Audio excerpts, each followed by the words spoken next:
Só voltando um pouco sobre a discussão antes do André, o senhor cita muito a família de Bolsonaro, Flávio Bolsonaro e um pouco menos Lula.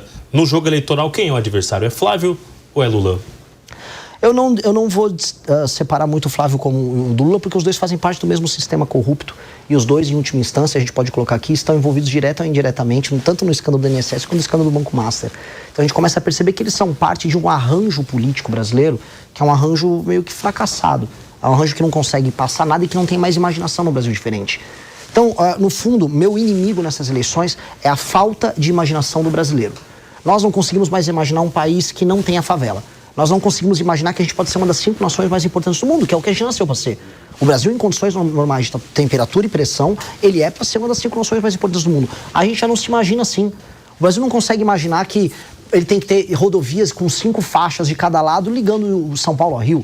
Você, na verdade, pega uma estradinha triste na Serra das Araras, indo de São Paulo para o Rio de Janeiro. A gente perdeu toda a ambição. A gente comemora quando sai uma ferrovia. Veja, a ferrovia é uma tecnologia do século XIX, não é exatamente... Né? O mundo está indo para o espaço, a gente está comemorando, nossa, talvez termine uma ferrovia. Então a gente perdeu completamente a ambição. Então quando eu falo de inimigo, eu estou só propondo coisas, ideias de futuro do Brasil. O Flávio e o Lula são coisas velhas. Eles só ficam repetindo aí os mesmos chavões. O Lula fica falando, a ditadura, o fascismo. Tá, os caras estão lá nos anos 60, 70. Flávio Bolsonaro é Salva Meu Pai, que também estava o pai dele nos anos 60 e 70. Eles só estavam em lados diferentes do PT. Eu não quero viver nos anos 70 e 70. Eu não quero viver nos anos 80 com a ditadura, com o fim da ditadura e com o começo da Constituição. Eu quero viver nos anos 2020, 2030. Eu quero saber quando o Brasil vai ter base no espaço. Eu quero saber quando o Brasil vai ser produtor de tecnologia na área de inteligência artificial. O senhor aceitando o Zema, o Ronaldo Caiado como ministro, não é também fazer uma ligação com esses nomes antigos que já estão vencidos no mercado da política? Eu não acho que essencialmente nem o Caiado nem o Zema sejam pessoas ruins. Eu acho que eles só tomam decisões políticas idiotas em não se desvincular do bolsonarismo. Quando eu vejo em 2019, 2020, quando começou a aparecer para todo mundo as falhas do governo Bolsonaro, o MBL, que era o grupo político que eu fundei, começou a denunciar. E eu imaginava que o Partido Novo ia fazer o mesmo. Eu imaginava que o Caiado, que esteve nas ruas comigo pelo impeachment da Dilma, ia fazer o mesmo. Aí quando eu vi, eles ficaram com medo, porque a força dos Bolsonaro nas redes sociais e eleitoral dava medo. Aí quando eu vi o partido deles e o projeto deles, ficou meio que condicionado às vontades do bolsonarismo. Eles não são pessoas más, mas falta essa coragem de fazer o que eu estou fazendo aqui, de avisar o rei tá nu. Não adianta a gente ser de direita, mas seguir um líder fraco como o Bolsonaro. Então, poxa, venham pro lado de cá, vamos construir um caminho. Claramente, se eles se unissem num projeto junto comigo, e as pesquisas estão mostrando isso, a gente pode apresentar um projeto de direita moderno e eficaz. Por mais que eu tenha discordâncias de coisas que aconteceram no governo do Zema, ou posturas do Caiado, poxa, eles têm coisas a agregar, seria legal pra caramba. Então, eu não tenho problema nisso. Terceira via? Não existe terceira via nesse sentido. Eu sou o candidato da direita, o Flávio é um candidato do centro, o Lula é um candidato do centro, e os outros dois, o Zema, o Caiado, eles estão candidatos, é o centro 2 e o centro 3. Né? É o cara que fica no banco de reservas do Flávio. E eles não têm que ser, eles são melhores do que o Flávio. O que eu falo para esses dois é, eles são melhores essencialmente do que o Flávio. Eles são mais inteligentes, eles são mais capazes. Eu não conheço o envolvimento deles em escândalos de corrupção como o caso do Flávio. Então, poxa, eles tinham que estar do lado certo. O lado certo da história nossa é romper com essa velharia aí. É romper com esse Flávio, com esse Valdemar. Tem que ficar falando de Valdemar da Costa Neto, levando a sério a opinião do Valdemar. O Valdemar não tem que ter uma opinião. O Valdemar, ele tem que ter uma cela. Esse cara não dá.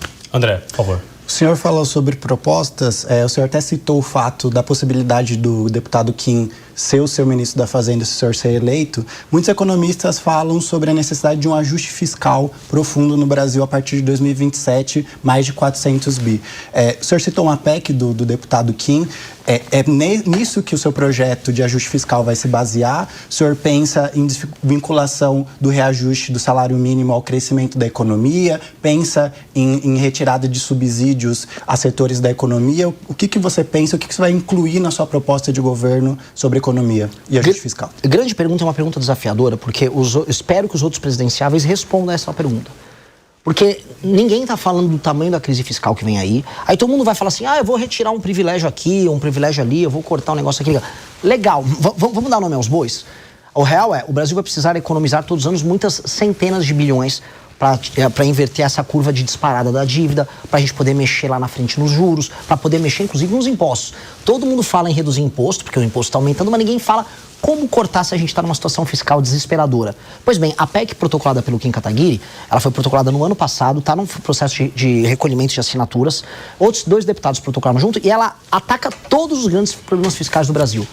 Das indexações, por exemplo, tanto a subida da aposentadoria quanto do BPC são vinculados ao aumento do salário mínimo. Isso acaba gerando distorção, porque o valor do salário mínimo, que cresce de acordo com a produtividade, ele acaba indo para pessoas que não estão numa atividade produtiva. Isso é injusto com quem é produtivo, por mais que tenha que ter reajustes no BPC e na aposentadoria.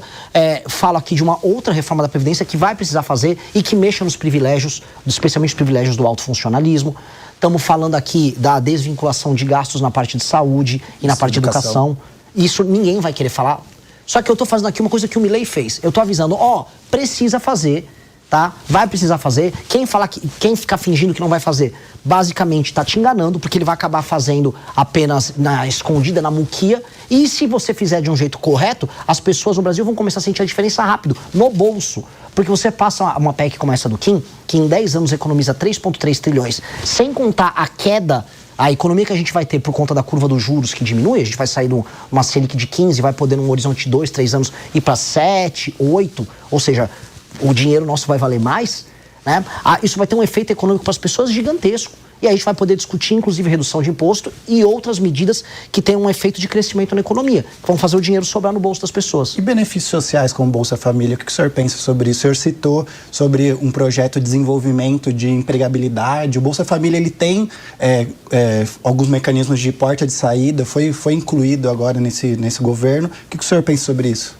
Eu acredito que para um país ainda jovem como o Brasil e com um país que se pretende ser uma das grandes nações do mundo, a gente ficar discutindo o tempo todo dar mais benefícios para as pessoas significa que a gente perdeu a energia de conquistar, de crescer, de criar. A gente vê essa energia na China, a gente vê essa energia no Vietnã, a gente vê essa energia na Índia, que são nossos concorrentes globais, enquanto aqui, o Lula vai dar um vale gás. O Lula vai dar agora uma energia elétrica. Não, agora eu vou aumentar o Bolsa Família.